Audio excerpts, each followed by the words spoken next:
What's up? My name is Bre'Aunna and welcome back to the channel. If it is your first time seeing my face, what's good? Hello, welcome. My name is Bre'Aunna Parnell and I work a typical 9-to-5 job like anybody else, but my real aspiration in life is helping you build up your relationship with God while also balancing your mental health. Very excited about today's video because we are going to be talking about how to pray to God. So let's go ahead and hop right into it. First of all, one of the biggest questions that I hear often online as well as in real life is, what does prayer actually do for me in my relationship with God? So what prayer is, I'm going to break it down for y'all. So prayer is a conversation between you and God. You and God. Literally, that's all it is a conversation between you and God. So why do you need to have this conversation between you and God? Because in order to build a relationship, you have to talk. That's like saying that you have a best friend, but you guys never talk, or you talk like once a year or something like that. Like, how are you supposed to build a relationship when you're only talking once every few months, once a year, once every 6 months, something within those lines? It's almost impossible to build a relationship with anybody without actually talking and having a conversation. So what I want you to do is I want you to think about your relationship with God exactly like that, because God is your friend. He's your friend. He's your father. He is your Lord and Savior. He is all of the above. He's all of that for you. So when you pray to him, just picture it in your mind. Actually, right now, I want you to close your eyes. Close your eyes with me. I'm going to do it too. You're not alone. Close your eyes. I want you to picture that it's just you and God in the room right now. It's just you and God. Maybe it's just you in your room, but I need you to picture God right in front of you. I need you to picture him there. He's there. He's definitely there.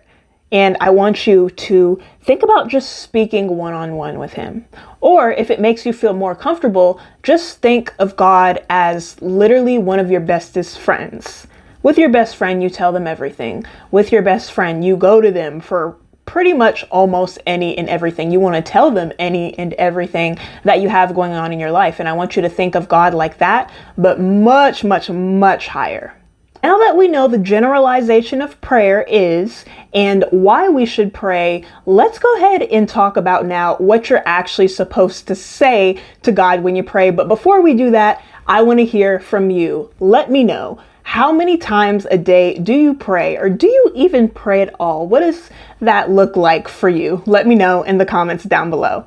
Now, I have 5 points that I would like to make when it comes to knowing what you should actually say to God when you go and actually speak and pray and spend that quality one-on-one time with him. So, thing 1 is this. First thing that I want you to keep in mind is that there is no such thing as a perfect prayer. And I cannot embody this. I cannot say this enough because of the personal experience that I personally have had.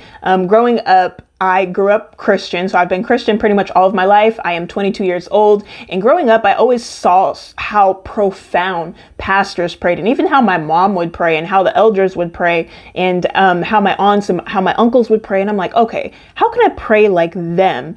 And I was never able to pray like them. The words were just not there. I could not pray as long as they could. I didn't know how to use the big words that they were using when I prayed and when I talked to God and when I had that one-on-one time. And that's where a lot of my stress came from, because I was trying to be perfect, but also I was trying to be like somebody else. And that's really where I kind of went wrong. You know, maybe that's your story, maybe that's not your story, but definitely remember when you're talking to God that it does not have to be perfect, okay? We're not perfect human beings. God does not expect you to pray a perfect prayer, and I honestly don't think there's a such thing as a perfect prayer. The second thing that I want you to keep in mind is that God is your friend. More so in other situations rather than not, God is your best friend. Think of him like that. When I really started to see the amount of growth in my relationship with God because of how much and how often and how intentional my prayers were, I was like, oh my gosh, this is what it feels like.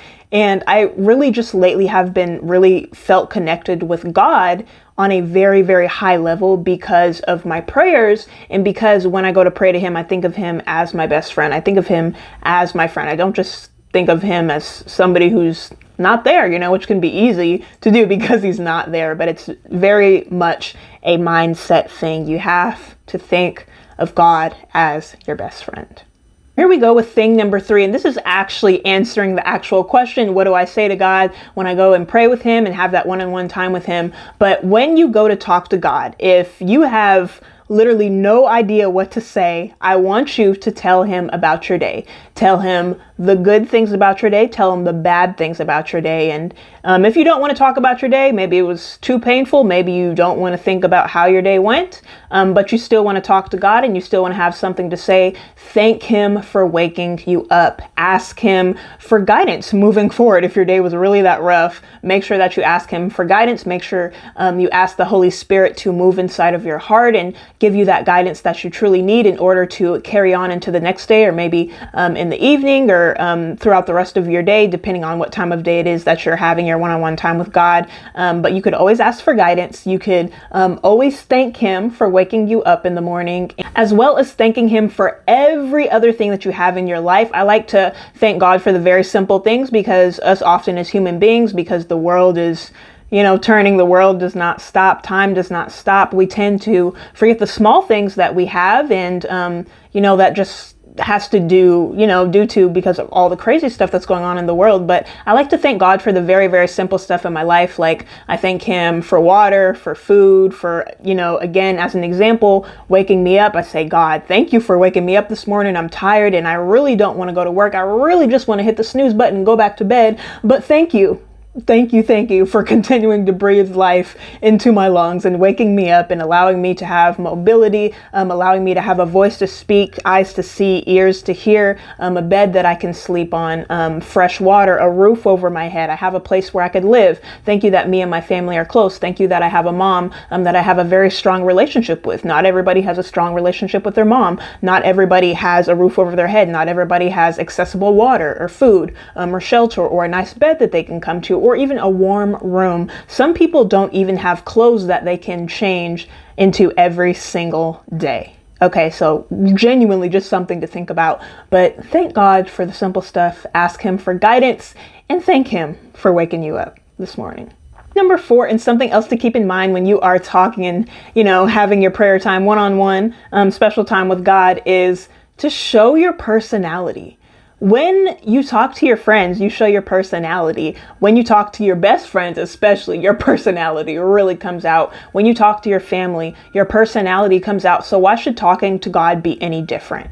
Okay, he created you. He knows your personality, but he wants you to show that to him. He wants to see that come out of you. No matter if you're happy, if you're sad. Again, you could be having the greatest day of your life. You could be having the worst day of your life. He knows you, but he wants to hear how you're feeling. He would like you to express how you're feeling to him so that he can actually help you.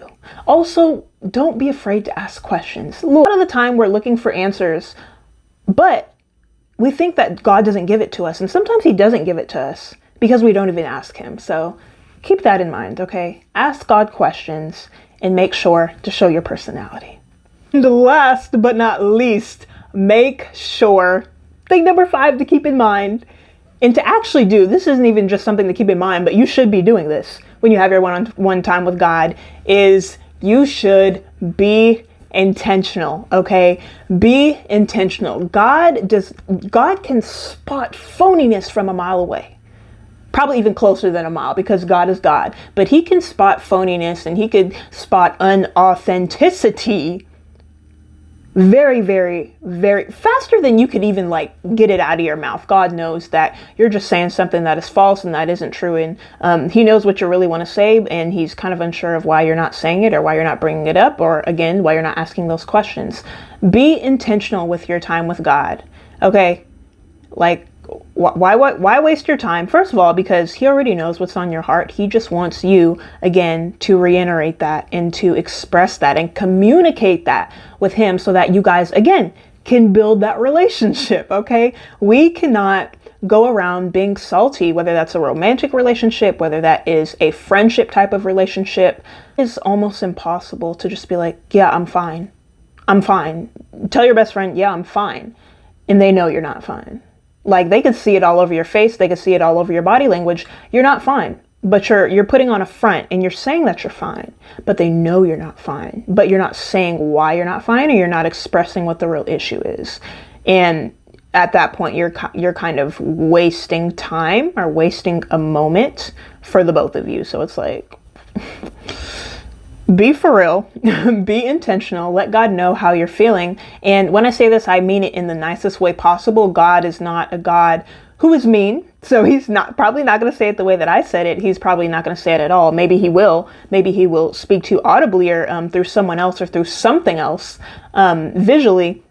But it's really important to be intentional with your time with God. If there's something that you want to say, if there's something you want to ask, if there's something that you really just want to know the answer to, even if he doesn't give you the answer right then and there, maybe he won't give you the answer until 3 months into the future. Just make sure that you're being intentional about actually asking those questions, and actually just making sure that you're getting everything off your chest. Because again, God gives you so much peace. So much peace, but it's going to be, again, really impossible for you to get that peace if you're not being real, and you're not being upfront, and you're not being intentional. That concludes today's video for the day. If you would like to learn more about prayer from a more biblical standpoint of view, make sure to check out this amazing novel called Worried About Everything Because I'm Praying About Nothing. I had the privilege of reading this book last year, and it was such a game changer for me, as well as my relationship with God. And now I understand not only why I should be praying, but how it can actually affect me internally as well as externally. And again, building my relationship with God. The link down below will take you to Amazon, and you can definitely check it on there. Chad Veach has another whirlpool of books that you should also check out, but definitely check out this one. For more insight on this topic and others when it comes to building a relationship with God, as well as balancing out your mental health, make sure to check out my podcast on Spotify called the Abide with Faith Podcast. We air episodes every single Friday. And if you want even more, even sooner content like this, make sure to follow me on Instagram at Bre'Aunna Parnell. All of that will be linked down below in the description box. Thank you for hanging out, and I will see you in the next one.